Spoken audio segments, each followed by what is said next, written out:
مجیب الرحمان کے اوپر کافی سارے مطلب اس پہ کیسز شروع ہو گئے کہ اس نے پاکستان کے سالمی کو چیلنج کیا. On the other hand Peoples Party جو ہے نا، اگر میں کہوں نا کہ مجیب الرحمان کے ان 6 فارمولاز یا 6 پوائنٹس نے بنگلہ دیش کے بنانے میں کافی اہم کردار ادا کیا ہے، تو اس کے ساتھ ساتھ پیپلز پارٹی کا بھی بہت امپورٹنٹ رول ہے بنگلہ دیش کو آزاد کرانے میں، یعنی کہ پاکستان کو توڑنے میں. بہت سارے ایسے محرکات ہیں جس کی وجہ سے پیپلز پارٹی نے جن پر اپنا ایک فائدہ لے کر پاکستان کو ختم کیا، الگ کیا اور ان کی نفرت کو مزید بڑھا دیا. اب ان سے مطلب بنگالیوں کی نفرت کے بارے میں ہم بات کریں، اور یہ بات ہم کافی ڈیٹیل میں ڈسکس کریں گے آگے جیسے ہی موو کریں گے. ہم لوگ پورے آپ کے یہاں پہ لیکچرز ملیں گے. اب یہاں پہ بتاتے ہیں کہ یحییٰ خان کے ساتھ نا لیڈر آف پی پی یعنی پیپلز پارٹی کے جو لیڈرز تھے نا، ان کے کافی زیادہ درینہ تعلقات تھے، یعنی کہ بھٹو کے جو تعلقات تھے وہ یحییٰ خان کی وجہ سے ان کے ساتھ بہت زیادہ تھے. یحییٰ خان ہی نے بھٹو کو پولیٹکس کے اندر انٹروڈیوس کرایا تھا.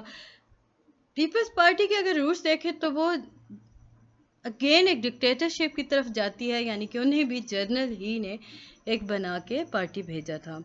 یحییٰ خان نے کیا کیا، اس نے کیا نا لڑکانہ میں وہ گیا اور بھٹو سے جا کے ملا، کانسٹیٹیوشن کرائسس کے بارے میں بات کی. لیکن یحییٰ خان ڈھاکہ بھی گیا. یہاں پہ ڈفرنس دیکھیں کہ بھٹو کے پاس خود چل کر کیا. On the other hand Dhaka کے اندر مجیب الرحمان کو گورنر ہاؤس میں بلایا گیا اور ان سے میٹنگ کی گئی، بیکاز میجورٹی مجیب الرحمان کے پاس تھی، سو وہ اپ کمنگ پرائم منسٹر تھے پاکستان کے. اب یہ جب میں بات بتا رہی ہوں کہ یحییٰ خان جو تھے نا وہ بھٹو کے گھر گئے میٹنگ کے لیے اور مجیب الرحمان کو انہوں نے گورنر ہاؤس بنایا، تو اس سے ثابت کیا ہوا کہ ٹرسٹ بیریئرز وہاں پہ موجود تھے. مجیب الرحمان نے 6 پوائنٹس دے دیے تھے جس کی وجہ سے پتہ چل رہا تھا کہ وہ غدار ہے، اسے اسی لیے گورنر ہاؤس بلایا گیا تھا. اب اگر ہم مجیب الرحمان اور عوامی لیگ مطلب اگر ہم کمپیئر کریں نا مجیب الرحمان کا ایز اے لیڈر آف عوامی لیگ اور بھٹو کو ایز اے پیپلز پارٹی، تو دونوں کے درمیان کافی ہیوج ڈفرینس تھا اپروچز کے اندر. بھٹو جو تھے وہ کسی حد تک چاہتے تھے کہ پاکستان یونائٹ رہے. آن دا ادر ہینڈ مجیب الرحمان چاہتے تھے کہ پاکستان ڈیوائیڈ ہو جائے. اب یہ جو کانسٹیٹیوشن کرائسس شروع ہو گیا تھا نا پاکستان کے اندر، یہ ورس ہو گیا جب مجیب الرحمان نے نیو یارک ٹائم کے اندر اپنا ایک انٹرویو کے دوران کہا کہ وہ دیکھ رہے ہیں کہ پاکستان کے اندر پاکستان کے اندر 2 پرائم منسٹر ہوں گے. یہ جو سٹیٹمنٹ تھی نا یہ پاکستانی مطلب سالمیت کے خلاف تھی، ڈیموکریٹک نارمز کے اگینسٹ تھی. ایسے کیسے ہو سکتا تھا کہ ایک اسٹیٹ کے اندر 2 پرائم منسٹر ہوں؟ یہ تبھی ممکن ہے جب ایک اسٹیٹ یا یوں سمجھ لیں کہ اس ایک اسٹیٹ کے 2 حصے ہو جائیں، اسے الگ کر دیا جائے. تو یہاں پہ سامنے آ چکا تھا کھل کر کہ مجیب الرحمان کبھی بھی نہیں چاہتا تھا کہ پاکستان ایک ساتھ جڑ کے رہے، وہ ہمیشہ سے سیپریٹ اسٹیٹ بنانا چاہتا تھا. نیو کانسٹیٹیوشن کی حامل نہیں تھی ہماری کنٹری اس وقت. یہاں پہ ایک یوں سمجھ لیں کہ مجیب الرحمان نے نا قتل و غارت شروع کروا دی اپنے ایریاز کے اندر، لوگوں کو مارنا شروع کر دیا. اس وقت آرمی کے جنرل تھے جنرل ٹکا خان، انہوں نے کیا کیا، انہوں نے آپریشن لانچ کر دیا اس پاکستان کے اندر. اب مجیب الرحمان نے نا جلدی سے کیا کیا، اس نے مکتی باہنی فورس بنا دی تھی اس پاکستان کے اندر، جو پاکستان کے ساتھ یعنی پاکستان آرمی کے ساتھ اس نے جنگ سٹارٹ کر دی، سول وار جسے ہم کہتے ہیں. اس سول وار کی وجہ سے بنگلہ دیش بن گیا. بنگلہ دیش بننے کے اندر انڈیا کی انوالومنٹ بہت زیادہ ہے. وہ مکتی باہنی کو سپورٹ کر رہے تھے، اس موومنٹ کو سپورٹ کر رہے تھے. انڈینز چاہتے تھے کہ پاکستان ٹوٹ جائے اور اسی طرح ہوا. اب اس جنگ کے اندر نا یہ 1971 کی وار ہے، اس کے اندر نا رشیا نے انڈیا کی بہت مدد کی اگینسٹ پاکستان. یاد رکھیے گا، Russia help India in war of 1971 against Pakistan. 1971 کی جنگ کے اندر ہندوؤں کے ساتھ مل کر رشیا نے کافی اہم کردار ادا کیا. آن دا ادر ہینڈ ہمارے ساتھ جو تھے نا وہ سمپل یوں سمجھ لیں کہ لپ سروس پرووائڈ کر رہے تھے سمپل پاکستان کو، زبانی طور پہ پاکستان کا ساتھ دے رہے تھے، پاکستان کی ہیلپ نہیں کر رہے تھے. وہ تھے امریکہ، چائنا، فرانس اینڈ انگلینڈ.